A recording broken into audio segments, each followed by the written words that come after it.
आज के इस लीगल वीडियो के टॉपिक में हम सिविल प्रक्रिया संहिता 1908 के अंतर्गत आने वाले दीवानी प्रकृति के वादों का अध्ययन करेंगे। तो चलिए शुरू करते हैं। प्रश्न ये आता है कि न्यायालयों को सभी व्यवहार प्रकृति के वादों का परीक्षण करने का क्षेत्राधिकार प्राप्त है जब तक कि उनका संज्ञान वर्जित न हो। इस उपबंध के संदर्भ में व्यवहार प्रकृति के वादों की व्याख्या कीजिए। अगला प्रश्न ये बनता है कि दीवानी प्रक्रिया संहिता के अंतर्गत दीवानी प्रकृति के वादों को उपयुक्त उदाहरणों की सहित समझाइए। अगला प्रश्न ये बनता है कि सिविल प्रकृति के वाद से आप क्या समझते हैं? उत्तर उदाहरण सहित दीजिए। तो चलिए शुरू करते हैं।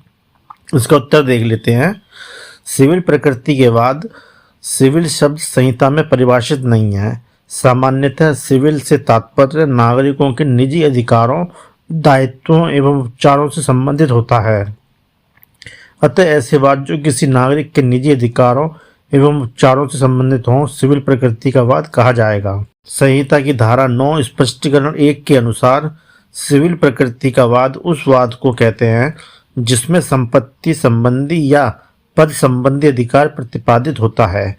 इस बात के होते हुए भी कि ऐसा अधिकार धार्मिक कृत्यों या कर्मों से संबंधित प्रश्नों के विनिश्चय पर पूर्ण रूप से आधारित है।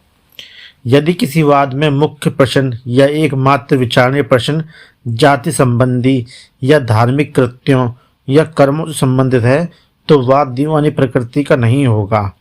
उदाहरण, यदि किसी व्यक्ति को जातिगत उत्सव, जाति भोज, विवाह या खान पान से वंचित कर दिया जाता है तो उससे उसके विधिक अधिकार का हनन नहीं होता है।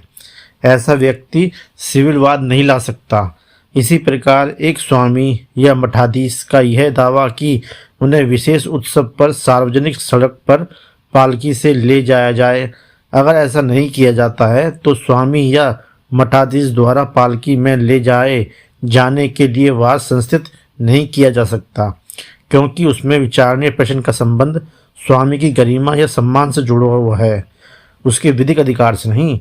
किंतु जहाँ किसी वाद में जातिगत या धार्मिक कृत्यों या कर्मों से संबंधित मुख्य विचारणीय प्रश्न न होकर गौण विचारणीय प्रश्न है तथा मुख्य प्रश्न दीवानी प्रकृति का है तो न्यायालय ऐसे जातिगत या धर्म संबंधी मामलों में निर्णय करने का अधिकार होगा। उदाहरण, यदि किसी लड़के को उसकी जाति से निष्कासित कर दिया जाता है तो उसके विधिक अधिकार का हनन होता है। निष्कासन उसकी हैसियत को प्रभावित करता है और वह अपने निष्कासन के विरुद्ध दीवानी वाद ला सकता है। इसी तरह पूजा करने का अधिकार एक दीवानी अधिकार है और पूजा करने के अधिकार को स्थापित करने के लिए सिविल वाद लाया जा सकता है। इसमें एक वाद आया था PMA मेट्रोपॉलिटन बनाम मैरपोमा 1995। इस प्रकरण में उच्चतम न्यायालय ने धारण किया कि धारा 9 के उपबंध प्रत्येक संवाद को लागू होंगे या उपबंध होंगे जहां विवाद की विशेषता यह है कि वह एक व्यक्ति के विधिक वाद को प्रभावित करता है, अर्थात जहां किसी व्यक्ति के विधिक अधिकार का उल्लंघन हुआ है वहां वह मामला सिविल प्रकृति का होगा। दीवानी न्यायालयों को केवल नागरिकों के निजी विधिक अधिकार से संबंधित वादों के विनिश्चय का अधिकार है। राजनीतिक प्रश्नों से संबंधित वाद दीवानी न्यायालयों के अधिकार क्षेत्र से बाहर हैं। उदाहरण स्वरूप जागीर से संबंधित प्रश्न या राज्य के उत्तराधिकारी से संबंधित प्रश्न के विनिश्चय का एक माल अधिकार सरकार को है, उसके एकमात्र अधिकार सरकार को है। उसके निर्णय को सिविल न्यायालय में चुनौती नहीं दी जा सकती। संज्ञान का प्रतिषेध न किया गया हो। प्रत्येक सिविल न्यायालय सिविल प्रकृति के वाद का विचारण कर सकता है बशर्ते ऐसे वाद विचारण प्रतिषेध न किया गया हो। सक्षम विधानमंडल सिविल प्रकृति के विशेष वर्ग के वादों के विचारण का क्षेत्राधिकार प्रतिषिद्ध कर सकता है। उदाहरण देख लेते हैं।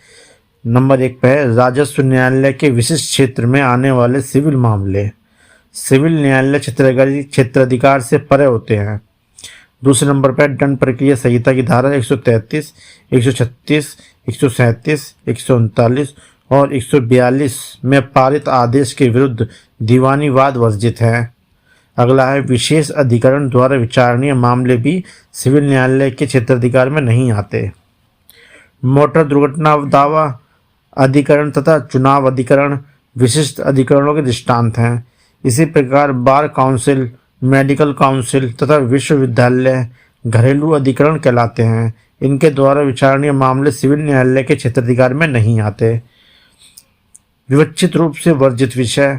विवक्षित रूप से वर्जित विषय दो प्रकार के हैं। नंबर 1, विधि के सामान्य सिद्धांतों के आधार पर, जैसे राज्य के कार्य द्वारा जो प्रभुता संपन्न हैसियत में किए गए हों। दूसरे नंबर पर लोक नीति के आधार पर, यदि किसी न्यायिक अधिकारी द्वारा किसी वाद में कोई आदेश पारित किया जाता है तो उस न्यायिक अधिकारी के विरुद्ध क्षतिपूर्ति का वाद वर्जित है। सिविल न्यायालय के क्षेत्राधिकार के संबंध में परिकल्पना।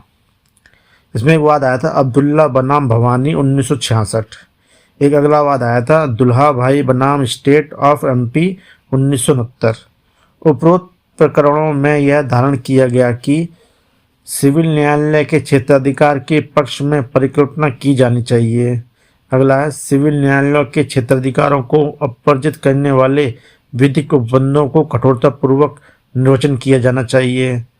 तीसरा पॉइंट है जहां न्यायालय के क्षेत्राधिकार के संबंध में संदेह हो वहां संदेह का लाभ न्यायालय के पक्ष में रखते हुए क्षेत्राधिकार की उपलब्धता प्रकल्पित की जानी चाहिए। दुल्हा भाई के प्रकरण में यह धारण किया गया कि जहां सिविल न्यायालय का क्षेत्राधिकार पूर्णतः या अंतिम रूप से अपवर्जित कर दिया जाता है, क्षेत्राधिकार के अपवर्जन के बाद भी सिविल न्यायालय निम्नलिखित प्रश्नों पर विचार कर सकता है। नंबर 1 पर है अधिनियम तथा उसके अधीन निर्मित नियम के अनुपालन का प्रश्न। नंबर 2 है दुर्भावना, शक्ति बाह्यता, निरंकुशता, नैसर्गिक न्याय की अवहेलना तथा युक्तियुक्तता से ग्रस्त किसी आदेश की जांच। तीसरा पॉइंट है साक्ष्य के अभाव में पारित आदेश की जांच। चौथा पॉइंट है जहां सिविल न्यायालय का क्षेत्राधिकार अपवर्जित कर दिया गया है वहां भी यदि यह दर्शित कर दिया जाता है कि विशेष अधिकरण द्वारा किए जाने वाला उपचार पर्याप्त नहीं है या उतना नहीं है जितना कि सिविल न्यायालय द्वारा दिया जा सकता था, वहां भी क्षुब्ध पक्षकार सिविल न्यायालय की शरण ले सकता है। निम्नलिखित को दीवानी प्रकृति का वाद माना गया है। नंबर 1 सरकारी सेवक के वेतन के बकाये के लिए वाद। नंबर 2 पूजा करने का अधिकार। नंबर 3 धार्मिक या अन्य जुलूस निकालने का अधिकार। नंबर 4 मृतक को दफनाने का अधिकार। नंबर 5 मत देने का अधिकार। नंबर 6 विशिष्ट अनुतोष का अधिकार। नंबर 7 संविदा भंग पर क्षतिपूर्ति का अधिकार। नंबर 8 पद के लिए वाद। नंबर 9 विवाह विच्छेद संबंधी वाद। नंबर 10 प्रबंधन संबंधी वाद। नंबर 11 भाटक के लिए वाद। नंबर 12 घोषणा संबंधी वाद। नंबर 13 जन्म तिथि में सुधार संबंधी वाद। नंबर 14 दीवानी अपराध के लिए क्षतिपूर्ति का अधिकार। नंबर 15 किसी व्यक्ति का संचालक या चेयरमैन की हैसियत संबंधी अधिकार। नंबर 16 प्रसंविदा के अंतर्गत लेखा जोखा लेने तथा बकाया पाने का अधिकार।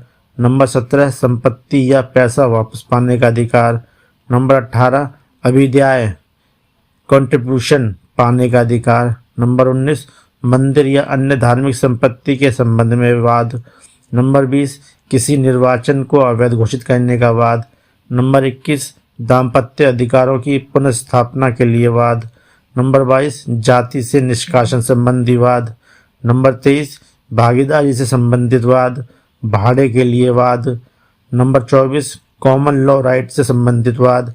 नंबर 25 सेवा से बर्खास्तगी के विरुद्ध वाद। अगला है निम्नलिखित वाद दीवानी प्रकृति के नहीं हैं। नंबर 1 जातिगत प्रश्न से संबंधित वाद। नंबर 2 धार्मिक कृत्यों या कर्मों से संबंधित वाद।